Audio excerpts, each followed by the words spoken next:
We provide you the platform to turn your dreams into reality. Give wings to your aspirations with KR Mangalam University. तो पाकिस्तान ने आसिम मुनीर को promotion देकर field marshal बनाया है। भारत के बाद पाकिस्तान भी अब ऐसा मुल्क हो गया है जहां 2 फील्ड मार्शल बने हैं, मगर दोनों देशों के फील्ड मार्शल में जमीन आसमान का अंतर है।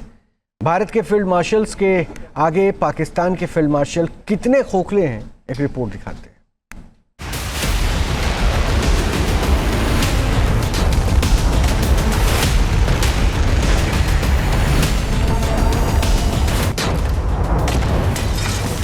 भारत ने बुरी तरह हराया, पाकिस्तान ने मुल्ला मुनीर को फील्ड मार्शल का ओहदा थमाया।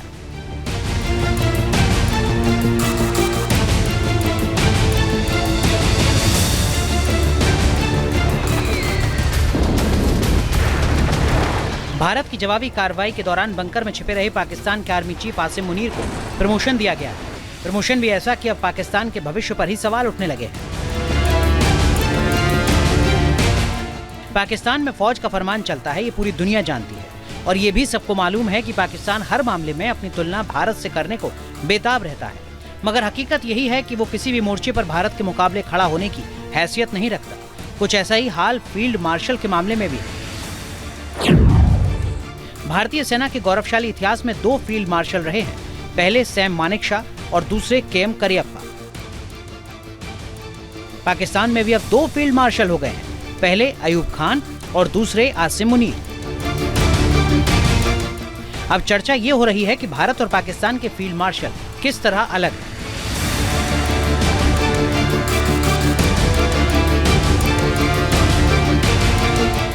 इतिहास देखें तो भारत की सैन्य परंपरा और अनुशासन का दुनिया लोहा मानती है, जबकि पाकिस्तान की फौज और उसके अफसरों का इतिहास बेहद दागदार रहा है। फील्ड मार्शल के लिहाज से भी देखें तो ऐसी ही तस्वीर बनती है। भारतीय सेना में पहली बार 1973 में तत्कालीन जनरल सैम मानेकशॉ को फील्ड मार्शल की उपाधि दी गई। मानेकशॉ को उनकी बहादुरी और सीधी सपाट बात करने के लिए आज भी याद किया जाता है। उनका लंबा कार्यकाल उपलब्धियों से भरा हुआ रहा। 18 साल की उम्र में सैम मानेकशॉ ने ब्रिटिश भारतीय आर्मी ज्वाइन की थी। मानेकशॉ ने 5 अलग अलग युद्धों में अपनी सेवाएं दी। सबसे पहले उन्होंने द्वितीय विश्व युद्ध में हिस्सा लिया। 1947 में भारत पाकिस्तान युद्ध का भी हिस्सा रहे। 1962 के चीन भारत युद्ध में भी बहादुरी दिखाई। 1965 का भारत पाकिस्तान युद्ध भी मानेकशॉ ने लड़ा। 1971 का महत्वपूर्ण बांग्लादेश मुक्ति युद्ध भी मानेकशॉ की उपलब्धि है। 1971 में सैम मानेकशॉ आर्मी चीफ थे। उनकी लीडरशिप में ही भारत ने पाकिस्तान के 2 टुकड़े किए। मानेकशॉ का नेतृत्व इतना कमाल का था कि पाकिस्तान की फौज के 90,000 से ज्यादा सैनिकों और अफसरों ने सरेंडर कर दिया।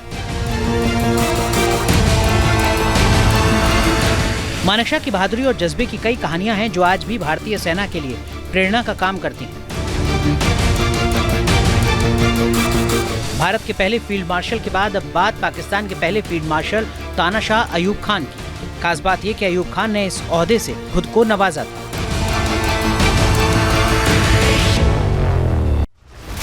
अयूब खान ने 1958 में तत्कालीन राष्ट्रपति इस्कंदर मिर्जा को पद से हटाया और खुद राष्ट्रपति का पद संभाला। 1959 में अयूब खान स्वयंभू फील्ड मार्शल बन गए। इसका मकसद खुद को मजबूत करना था। अयूब खान इसमें कामयाब भी रहे और 1969 तक पाकिस्तान पर राज किया। अयूब खान जब फील्ड मार्शल और राष्ट्रपति के पद पर काबिज थे तब 1965 में भारत ने पाकिस्तान को बुरी तरह हराया था।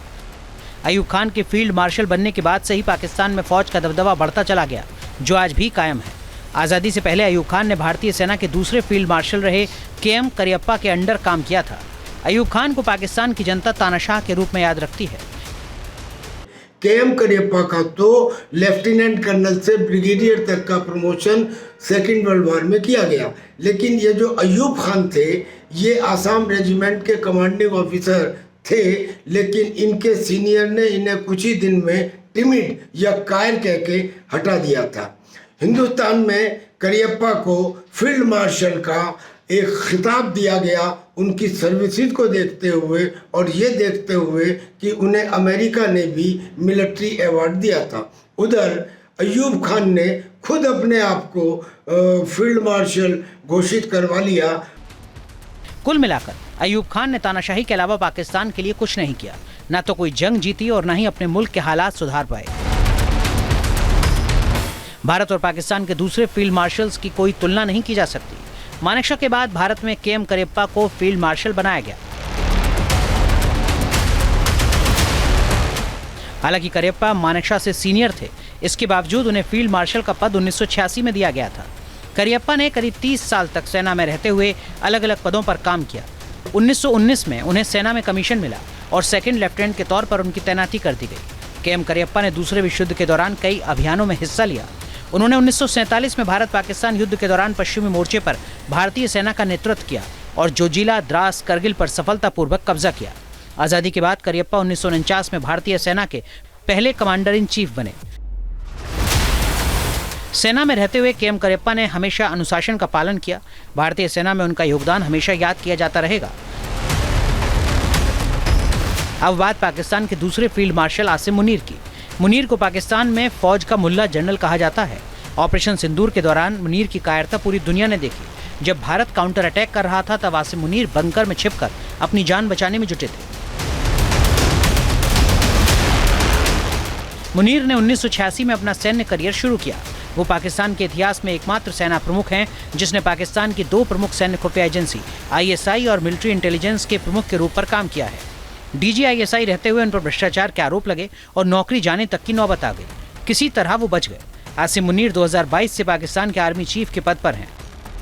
जनरल मुनीर षड्यंत्रकारी, धर्म के अंदर अंधे, हिंदू और मुसलमान में दरार पैदा करने वाले, ये कहने वाले कि हमारी कोई कॉमन हेरिटेज ने एक षड्यंत्र रच के पहलगाम में अपने आधे देश को तबाह करवा लिया, अपने 11 बेस तबाह करवा लिए और उन आतंकी संगठनों को और उन आतंकियों को जिनके जनाजे में ये कंधा देते हैं उन्हें भी मरवा दिया। ये दूसरे फील्ड मार्शल जिन्होंने असलियत में खुद ही शहबाज शरीफ से अपने आप को फील्ड मार्शल बनवा लिया। पाकिस्तान के दोनों फील्ड मार्शल का इतिहास हार और नाकामी की गवाही देता है। इसीलिए भारत के दोनों जाबाज फील्ड मार्शल के साथ उनकी कोई तुलना नहीं की जा सकती। अय्यूब खान रहे हों या आसिम मुनीर, दोनों ही किसी भी लिहाज से भारत के फील्ड मार्शल रहे के एम करियप्पा और सैम मानेकशॉ के सामने नहीं टिकते। Team news nation.